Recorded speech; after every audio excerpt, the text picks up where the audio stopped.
winter of 2009 may feel like it was just yesterday, but the Trump administration's Operation Warp Speed is betting more than $2 billion that Americans have already forgotten about GlaxoSmithKline's elaborate scam that caused narcolepsy and cataplexy epidemics across Europe 11 years ago. As the trustworthy stewards of global public health, in the years leading up to 2009, the World Health Organization worked to ensure that dozens of European and African nations executed agreements to protect their citizens in the event of an unforeseen global pandemic.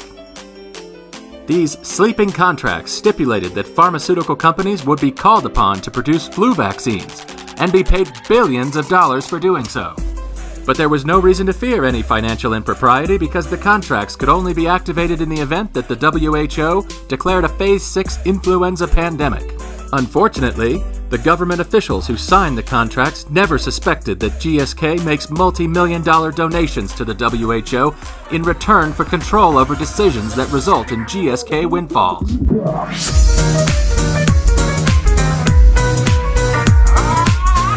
For 6 years leading up to 2009, the WHO displayed their definition of influenza pandemic on the top of their pandemic preparedness homepage. It read, "An influenza pandemic occurs when a new influenza virus appears, against which the human population has no immunity, resulting in several simultaneous epidemics worldwide with enormous numbers of deaths and illness." On June 11, 2009, the WHO declared H1N1 swine flu to be a global influenza pandemic, Phase 6. Curiously, at that point in time, there were only 144 swine flu deaths in the entire world. Nevertheless, the WHO's declaration triggered $18 billion in sleeping contracts to activate across the world, and production of hundreds of millions of H1N1 vaccine doses kicked into high gear, including GlaxoSmithKline's Pandemrix. Suspiciously, just 39 days before declaring the pandemic, the WHO deleted the pandemic definition from their website. When confronted, they told the media that their definition painted a rather bleak picture and could be very scary. In the new definition, the WHO no longer required that anyone die before they declare a pandemic. GSK's Pandemrix jab was an experimental vaccine that was never tested for safety or efficacy. It was given straight to hundreds of millions of Africans and Europeans. This wasn't the time for red tape and formalities. By any definition, rather, by the new definition, we were in a global pandemic.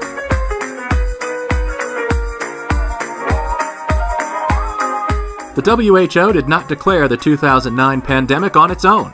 Before making the declaration, the WHO Director General, Dr. Margaret Chan, sought guidance from an emergency committee drawn from a panel of 160 scientists on the WHO's International Health Regulations Review Committee.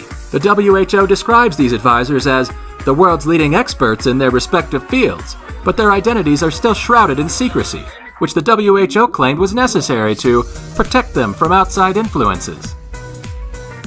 But a shocking 2010 British Medical Journal investigation revealed that numerous emergency committee members who voted for the pandemic declaration had financial ties to flu vaccine and Tamiflu manufacturers, including GlaxoSmithKline. Wolfgang Vodard is a former delegate to the European Council. In a documentary about the pandemic, he said, "The WHO officials have no idea about such things. They have to depend on scientists, and the scientists are allocated to them by the countries and by the organizations that finance the WHO. And many of them gave advice and made decisions that benefited the pharmaceutical industry."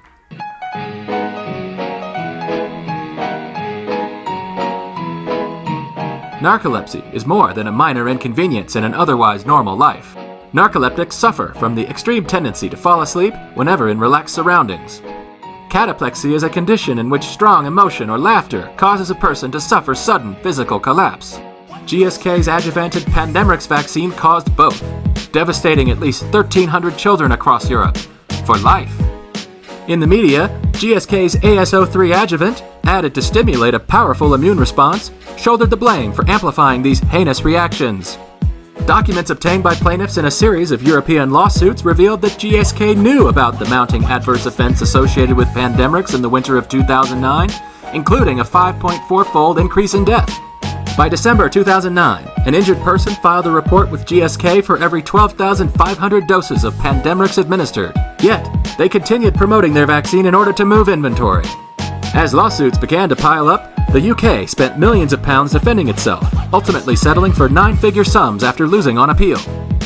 After all, every country that signed a sleeping contract was required to give GSK full legal indemnity for their fast-track pandemic vaccine, leaving taxpayers on the hook for defending and settling hundreds of lawsuits.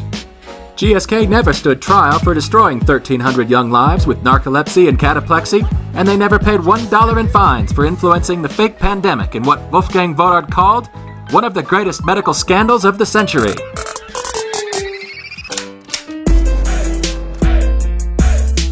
Governments do like epidemics, and just seems they like war, really. It's a chance to impose their will on us and get us all scared so that we huddle together and do what we're told. Relying on the same attenuated definition of pandemic, on March 11, 2020, the World Health Organization declared COVID-19 to be a global pandemic, when its partner, the COVID-19 Therapeutics Accelerator, received $125 million commitments from the Gates Foundation and MasterCard just one day prior. On July 31, 2020, GSK and Sanofi scored $2.1 billion US taxpayer dollars to partner on an experimental COVID-19 vaccine. Sanofi will provide the vaccine and GSK will provide, you guessed it, hundreds of millions of doses of their ASO3 adjuvant from the 2009 narcolepsy epidemic. Will they get away with it this time?